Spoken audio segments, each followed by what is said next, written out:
ಸಮರ್ಯಮಾ ಶುಂಭಗೋ ನೋರಿವೇಯಾತ್ಸಂಜಾಸ್ಪತ್ಯಗುಂ ಯಮಸ್ತು ದೇವಾಃ ತೇ ಕನ್ಯಾದಾತಾರಂಗತ್ವಾ ಭೃವತೆ.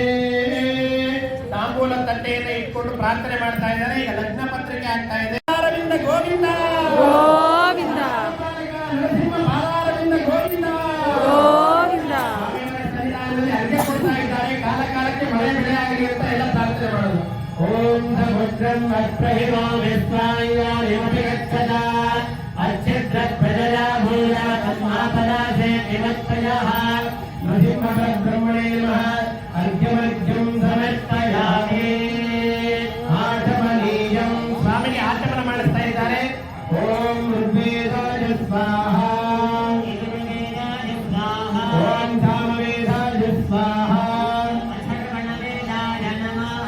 ಸ್ವಾಮಿಯವರಿಗೆ ಈಗ ಯಜ್ಞೋಪವೀತ ಧಾರಣೆ ಆಗುತ್ತೆ. ಮನುಷ್ಯನಿಗೆ ಜ್ಞಾನ ಅಂತಕ್ಕಂಥದ್ದು ಬಹಳ ವಿಶೇಷ. ಎಷ್ಟೇ ಸಂಪತ್ತಿದ್ರೂ ಅದರ ಉಪಯೋಗ ಮಾಡೋದಕ್ಕೆ ಜ್ಞಾನ ಬೇಕು. ಹಾಗಾಗಿ ಜ್ಞಾನಪ್ರದವಾದಂತಹ ಜನಿವಾರವನ್ನ ಯಜ್ಞೋಪವೀತವನ್ನ ಸ್ವಾಮಿಗೆ ಸಮರ್ಪಣೆ ಮಾಡ್ತಾ ಇದ್ದಾರೆ. ನಮಗೆ ಒಳ್ಳೆಯ ಜ್ಞಾನವನ್ನ ಬುದ್ಧಿಶಕ್ತಿಯನ್ನು ಕೊಟ್ಟು ಕಾಪಾಡುವಂತ ಎಲ್ಲ ಕೈ ಜೋಡಿಸಿ ಪ್ರಾರ್ಥನೆ ಮಾಡಿಕೊಳ್ಳಿ. ಸ್ವಾಮಿಗೆ ಯಜ್ಞೋಪವೀತ ಧಾರಣೆ ಆಗುತ್ತೆ. ಯಜ್ಞೋಪವೀತ ಮಹಾಮಂತ್ರಸ್ಯ ಪರಬ್ರಹ್ಮರ್ಷಿ ಪರಮಾತ್ಮ ದೇವತಾ ಲೋಕಸ್ಯ ಸಮಸ್ತ ಭಕ್ತ ಜನಾನಾಂ ಚ ಸಂಕಲ್ಪ ಜ್ಞಾನ ಪ್ರಾಪ್ತ್ಯರ್ಥಂ ವಿದ್ಯಾ ಜ್ಞಾನಾಭಿವೃದ್ಧ್ಯರ್ಥಂ ಸ್ವಾಮಿನಃ ಯಜ್ಞೋಪವೀತ ಧಾರಣಂ ಕರಿಷ್ಯೆ. ಯಜ್ಞೋಪವೀತ ಮಹಾಮಂತ್ರಸ್ಯ ಪರಬ್ರಹ್ಮರ್ಷಿ ಪರಮಾತ್ಮ ದೇವತಾ ಅನಂತಾಶ್ರಮ ಯೋಗ್ಯತಾ ಸಿದ್ಧ್ಯರ್ಥಂ ಪರಮ ಪವಿತ್ರ ಯಜ್ಞೋಪವೀತ ಧಾರಣೆ ವಿನಿಯೋಗಃ ಮುಹೂರ್ತಂ. ಓಂ ಯಜ್ಞೋಪವೀತಂ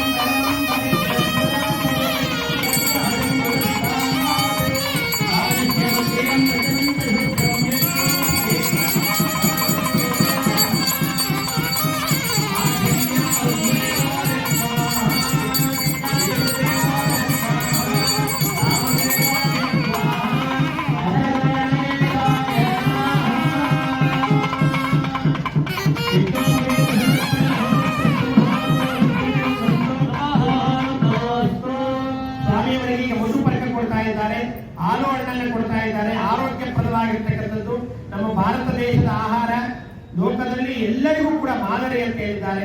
ಒಳ್ಳೆಯ ಆರೋಗ್ಯ ಸಿಗಬೇಕು ಅಂತಾದ್ರೆ ಭಾರತೀಯ ಆಹಾರವನ್ನು ಸ್ವೀಕಾರ ಮಾಡಿ ಅಂತ ಹೇಳಿದ್ದಾರೆ. ಅದರಲ್ಲಿ ಮೊದಲನೇ ಸ್ಥಾನ ಹಾಲು ಹಣ್ಣಿಗೆ ಕೊಟ್ಟಿದ್ದಾರೆ. ಅದರಲ್ಲಿ ನಾವು ಏನೇ ಆಹಾರ ಮಾಡಿದ್ರು ಒಂದು ಪಾಯಸ ಮಾಡ್ತೇವೆ, ಅದಕ್ಕೆ ಹಾಲು. ಬೆಳಗ್ಗೆ ಎದ್ದ ತಕ್ಷಣ ಹಾಲು, ಸಾಯಂಕಾಲ ಆದರೆ ಹಾಲು. ಈ ಹಾಲು ವಿಶೇಷವಾಗಿ ದೇಹದಲ್ಲಿ ರೋಗ ನಿರೋಧಕ ಶಕ್ತಿಯನ್ನು ಉಂಟು ಮಾಡುತ್ತಂತೆ.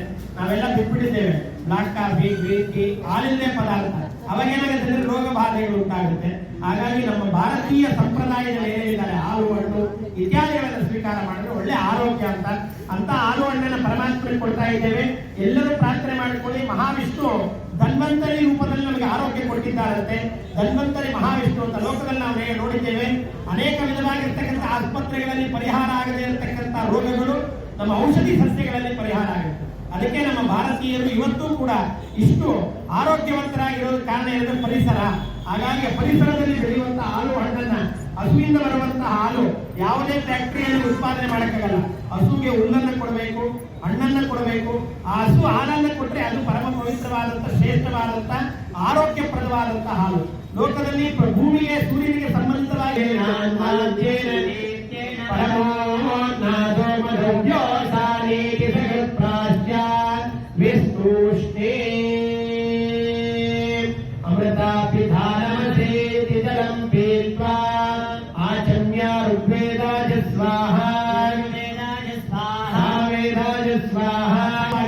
ವಿಶೇಷ ಸೇವೆ. ಹಾಗಾಗಿ ನಾಗರಕ್ಷೆಯನ್ನ ನರಸಿಂಹಸ್ವಾಮಿಗೆ ಹಾಗೂ ವಿಶೇಷವಾಗಿ ಲಕ್ಷ್ಮಿಗೆ ದಾನ ಮಾಡ್ತಾ ಇದ್ದಾರೆ. ಪರಮಾತ್ಮ ನಾರಾಯಣನಿಗೆ ಆಸನನಾಗಿದ್ದಾನೆ. ಅಂದ್ರೆ ಆ ನಾಗರಾಜನ ಮೇಲೆ ಮಲಗುವುದು ಮಹಾವಿಷ್ಣು, ಪರಮೇಶ್ವರನಿಗೆ ಆಭರಣ ಆಗಿದ್ದಾನೆ. ಹೀಗೆ ದೇವತೆಗಳಲ್ಲೂ ಸಂಬಂಧ, ಭೂಮಿಯಲ್ಲೂ ಸಂಬಂಧ, ಮನುಷ್ಯರಿಗೂ ಅನುಗ್ರಹ ಕಾರಕ ಯಾರು ಅಂದ್ರೆ ನಾಗರಾಜ. ಅವನ ಒಂದು ನಾಗರಕ್ಷೆಯಿಂದ ವಿವಾಹಾದಿ ಮಂಗಳ ಕಾರ್ಯಗಳಲ್ಲಿ ನಾವು ಕೂಡ ಧಾರಣೆ ಮಾಡ್ತೇವೆ. ಅದರಿಂದ ನಮಗೆ ರಕ್ಷಣೆ ಸಿಗುತ್ತೆ ಅಂತ. ಈಗ ನರಸಿಂಹಸ್ವಾಮಿ ಕಲ್ಯಾಣದಲ್ಲಿ ಆ ಸ್ವಾಮಿಯ ಅನುಗ್ರಹದಿಂದ ನಮಗೆಲ್ಲ ರಕ್ಷಣೆ ಸಿಗಲಿ ಅಂತ ಅಮಲವಾಡಿ ಮುಟ್ಟಿಸಿ ಸ್ವಾಮಿಗೆ ಮೊದಲು, ಅದಾದ ನಂತರ ಸ್ವಾಮಿ ಮುಟ್ಟಿಸಿ ಅಮಲವಾಡಿಗೆ ಕಂಕಣವನ್ನು ಕಟ್ತಾ ಇದ್ದಾರೆ. ಎಲ್ಲ ನಾಗರಾಜನನ್ನು ಪ್ರಾರ್ಥನೆ ಮಾಡಿ. ನಾಗರಕ್ಷಾ ಸಾಧನ ಕಾಲ ನಾಗರಂದಿನಿ ಓಡಿ ರಾಗ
ಓಂ ಸೃಜತ. ಸ್ವಾಮಿಗೆ ಸಮುದ್ರರಾಜ ಗೋದಾನ ಮಾಡಿದ್ದಾನೆ. ಆಗ ಸಮುದ್ರರಾಜರು ಕೊಟ್ಟಿರ್ತಕ್ಕಂಥ ಗೋವನ್ನ ಮಹಾವಿಷ್ಣು ವೈಕುಂಠಕ್ಕೆ ನಾನು ತೆಗೆದುಕೊಂಡು ಹೋದ್ರೆ ಹಸು ಬಾಯಾರಿಕೆಗಳು ನಮಗಿಲ್ಲ, ಹಾಗಾಗಿ ಭೂಮಿಯಲ್ಲೇ ಇರಲಿ ಅಂತ ಕಾಮಧೇನುವನ್ನು ಭೂಮಿಗೆ ಕೊಟ್ಟಿದ್ದಾರೆ. ಆಗ ಬಂದಿರತಕ್ಕಂಥ ಕಾಮಧೇನು ಮತ್ತು ಕೋಟ್ಯಾಂತರ ಕಾಮಧೇನುಗಳಾಗಿ ನಮಗೆ ಹಾಲನ್ನು ಕೊಟ್ಟು ಆರೋಗ್ಯವನ್ನು ಕೊಡ್ತಾ ಇದೆ ಅಂತ ಹಸು ಕಾಣಿಸಿದ ತಕ್ಷಣ ನಮಸ್ಕಾರ ಮಾಡಬೇಕು, ಸಾಧ್ಯವಾದರೆ ಹಣ್ಣನ್ನು ಕೊಡಬೇಕು, ಯಾವುದೇ ವಿಧವಾಗಿರ್ತಕ್ಕಂಥ ಗೋವಿಗೆ ತೊಂದರೆ ಕೊಡಬಾರದು ಅಂತೇಳಿ ಈ ವಿಶೇಷವಾದಂತಹ ಗೋದಾನ ಪ್ರಕರಣದಲ್ಲಿ ಹೇಳಿದ್ದಾರೆ. ಈಗ ಪರಮಾತ್ಮನ ಮುಖವನ್ನು ಅಮ್ಮನವರ ಮುಖಕ್ಕೆ ಸನ್ಮಾನಗಳು ಉಂಟಾಗುತ್ತೆ. ನಮಗೆಲ್ಲರಿಗೂ ಭಗವತ್ ಕೃಪೆ ಆಗಲಿ ಅಂತ ಪ್ರಾರ್ಥನೆ ಮಾಡಿಕೊಳ್ಳಿ. ಸ್ವಾಮಿ ಅಮೃತದಲ್ಲಿರುವಂತಹ ಮಾಂಗಲ್ಯ ಕೆಲವೇ ಕ್ಷಣಗಳಲ್ಲಿ ಅಮ್ಮನವರ ಕಂಠಕ್ಕೆ ಆಭರಣವಾಗ್ತಾ ಇದೆ. ಮಾಂಗಲ್ಯದ ಮಹಾಮುಹೂರ್ತ ಮಾಂಗಲ್ಯ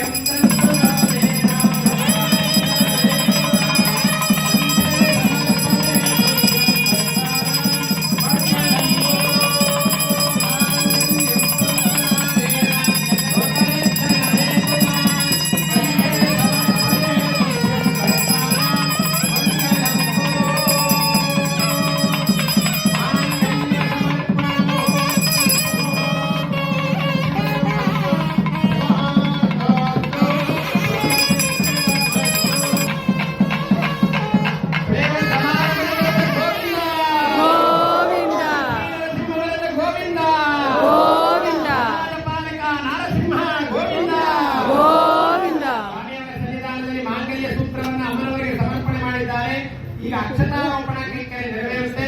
ನಾವೆಲ್ಲ ಭಕ್ತಾದಿಗಳು ನಾದಸ್ವರ ಶ್ರುತಿ ತಾಳಕ್ಕೆ ಚಪ್ಪಾಳೆ ತಟ್ಟಿ ಸೇವೆ ಮಾಡಬೇಕು. ಸ್ವಾಮಿ ಸನ್ನಿಧಾನೆ ಅಕ್ಷತಾರೋಪಣ ಕಾಲೆ ಅನ್ನಮಯ್ಯ ಆಚಾರ್ಯ ವಿರಚಿತ ಪಿರಿಕಿದ ತಲಂಗಾಲ ಬೇಲಿಕೋಟು ಅನ್ನಮಯ್ಯ ಕೀರ್ತನ.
ಈಗ ಲೀಲಾ ವಿನೋದ ಸೇವೆ ನಡೆಯುತ್ತೆ. ಸ್ವಾಮಿಯವರು ಕೊಟ್ಟಿರ್ತಕ್ಕಂಥ ಹೂವಿನ ಚೆಂಡನ್ನು ನಿಮ್ಮೆಲ್ಲರ ಹತ್ರ ತರ್ತಾರೆ. ಯಾರ ಹತ್ರ ಬರುತ್ತೋ ಕಣ್ಣು ಹೊತ್ಕೊಂಡು ಮತ್ತೆ ಅರ್ಚಕರ ಕೈಯಲ್ಲಿ ಕೊಡಬೇಕು. ಎಲ್ಲ ಭಕ್ತಾದಿಗಳು ನಾದಸ್ವರ ಶ್ರುತಿ ತಾಳಕ್ಕೆ ಸರಿಯಾಗಿ ಚಪ್ಪಾಳೆಯನ್ನು ತಟ್ಟಿ ಸೇವೆ ಮಾಡಬೇಕು. ಸ್ವಾಮಿ ಸನ್ನಿಧಾನೆ ಲೀಲಾ ವಿನೋದ ಸೇವಾ ಕಾಲೆ ಜಗಳಪು ತಲಭುಲ ಜಾಜಲ ಅನ್ನಮಯ್ಯ ಕೀರ್ತನ.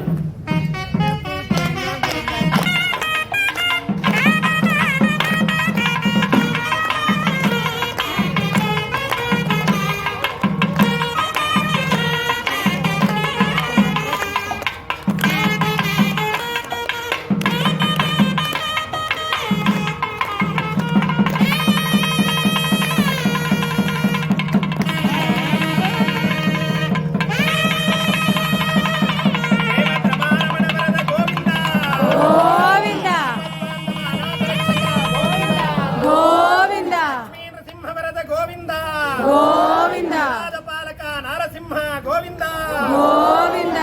ಸಂವಿಧಾನೆ ಮನೋರಥಾನ್ ಪ್ರಾರ್ಥಯಾಮಿ. ಚೆಲ್ಲಿದರು ಮಲ್ಲಿಗೆ ಕನ್ನಡ ಕೀರ್ತನ.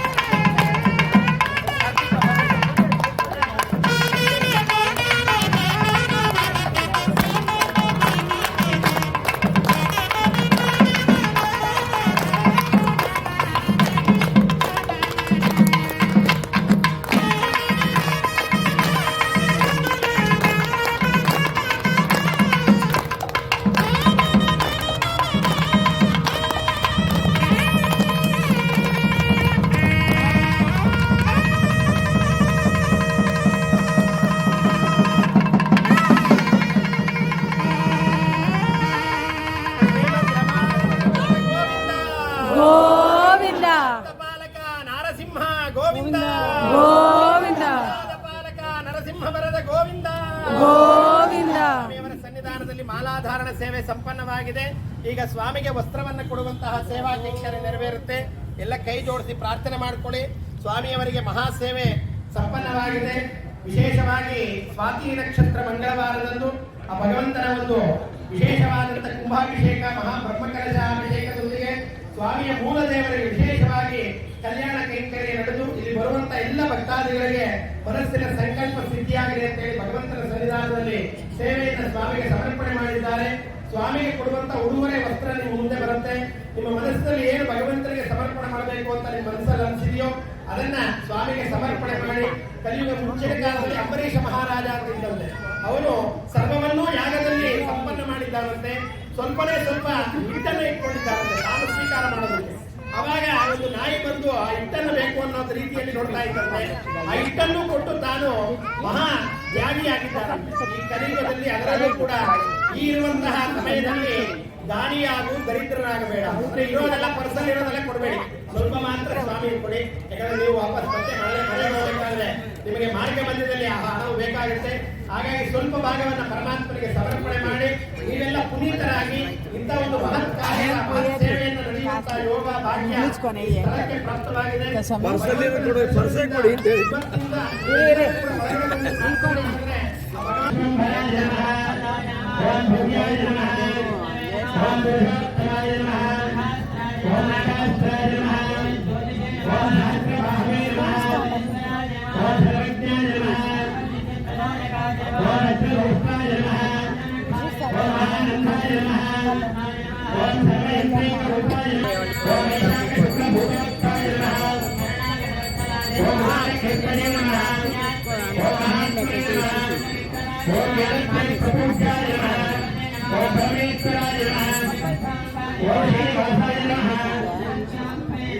ಜಗನ್ಮಯ